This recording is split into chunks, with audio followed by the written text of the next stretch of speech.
मिन्नी का प्यारा घर और सच्चा दोस्त। मिन्नी अपने घर से बहुत प्यार करती थी। उसके घर की खिड़कियों पर फूलों के पर्दे थे और उसका बिस्तर नरम घास से बना था। वो रोज सुबह सूरज की पहली किरण के साथ अपने घर में खुश होकर जागती थी। मिन्नी का सबसे अच्छा दोस्त चीकू नाम का एक छोटा खरगोश था। वे दोनों पूरे दिन जंगल में साथ खेलते थे। कभी वे लुका छिपी खेल। चीकू के बिना मिन्नी का कोई भी दिन पूरा नहीं होता था। एक शाम चीकू बहुत उदास होकर मिन्नी के पास आया। उसने कहा, मिन्नी, इस तरफ का जंगल अब सूख रहा है। मुझे और मेरे परिवार को दूर हरी घाटी में जाना होगा।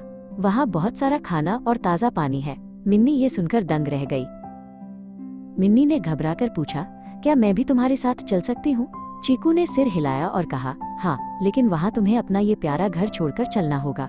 वहाँ हमें नए सिरे से अपना आशियाना बनाना पड़ेगा। मिन्नी अपने सुंदर घर को देखने लगी। मिन्नी दुविधा में थी। उसे अपने फूलों वाले पर्दे, अपनी नरम घास वाली चटाई और अपने घर की खुशबू बहुत पसंद थी।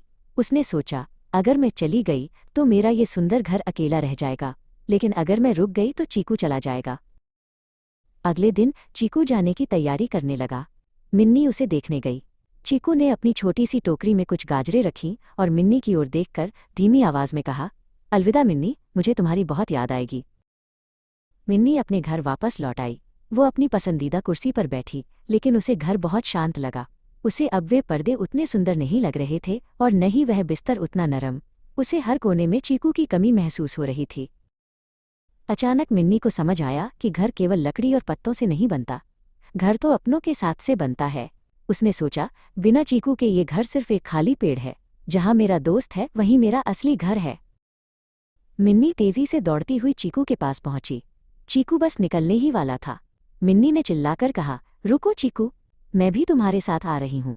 मुझे घर से ज्यादा तुम्हारी जरूरत है। चीकू खुशी से झूम उठा। मिन्नी और चीकू साथ मिलकर हरी घाटी पहुंच गए। घाटी बहुत सुंदर और हरी भरी थी। मिन्नी ने वहां चीकू के घर के पास ही अपना एक छोटा सा घर बनाया। अब वो समझ गई थी कि सबसे प्यारा घर वही होता है जहां आपका सबसे अच्छा दोस्त आपके साथ हो।